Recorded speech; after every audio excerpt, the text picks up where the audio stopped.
మన రోజు దగ్గర గిట్ట అయితే 1000 కింటల్లో కొట్టాలంటే నేను ఏం చేయాలి అని అంటాను పర్సనల్ అన్నట్టు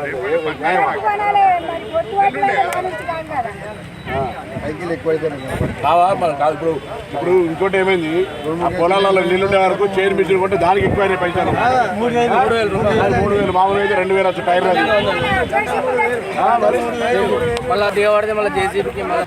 పచ్చేసుకో కొంటాను ఏమైందని అడుగుతా ఉన్నాం. ఇలా అడిగే హక్కు నాకుంది, నీకుంది, ప్రతి ఒక్కరికి ఉంది.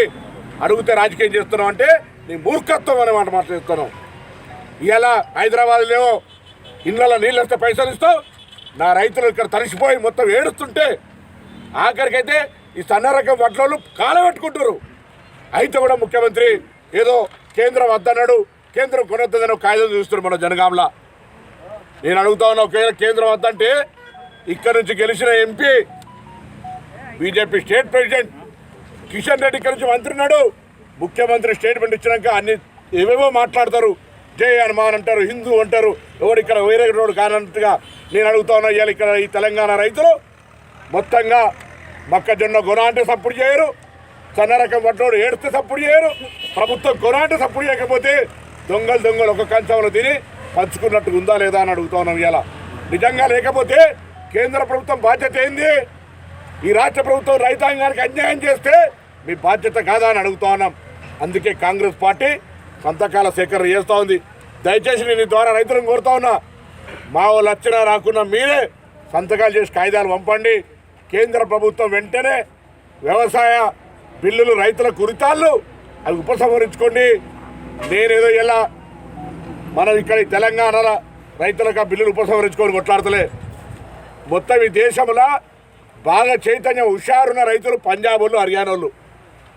2 నెలలే రోడ్ ఎక్కి రైల్వే వాడు మనకు స్టేట్మెంట్ ఇచ్చిండు. రైల్వేకు ఈ ఉద్యమం ద్వారా 1200 కోట్ల నష్టం వచ్చిందని చెప్పిండు మొన్న. అంటే గంత పెద్ద ఎత్తున ఆ రైతులు అక్కడ ఉద్యమం చేస్తారు. మీరు అర్థం ఇంకా జరుగుతలే. రేపు పొద్దుగాల ఈ కార్పొరేట్ ఫార్మింగ్ పేరు మీద, వ్యాపార వ్యవసాయం పేరు మీద ముందుగా మన దగ్గరికి వస్తాడు అంబానీ, అదానీ. మీ భూమిని నేను వ్యవసాయం చేస్తాను, మన భూమిలో మనల్ని పాలెర్రు చేసేటువంటి కుట్ర ఈ బిల్లులు దాక్కున్నది.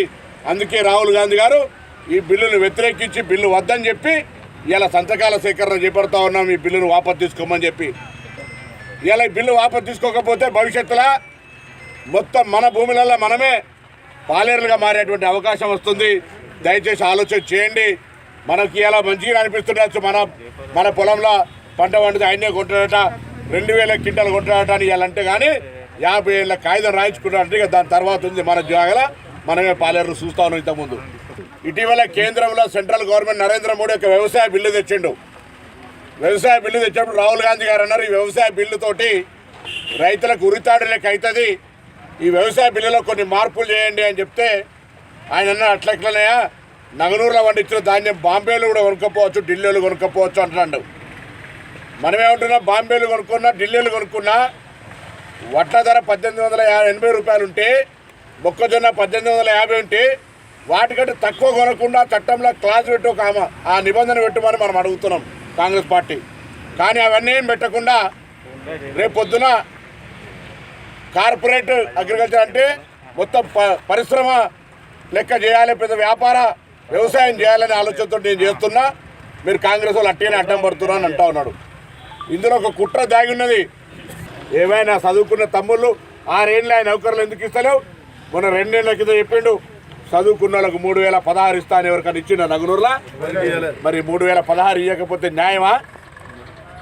ఇలా ఆ విధంగా ముఖ్యమంత్రి అబద్ధాలతోటి ఎన్నికల్లో గెలవడం అనేది ఒకే ఎజెండా పెట్టుకొని ప్రజలంతా నా వెంట ఉంటుర్రు అనేటువంటి ఒక అహంకారంగా గాలిని వివరిస్తూ ఉన్నాడు. అందుకే ఇలా రైతులకు సంబంధించి రైతు చేసిన రాజ్యం ఎక్కడ పొడుగువాలి.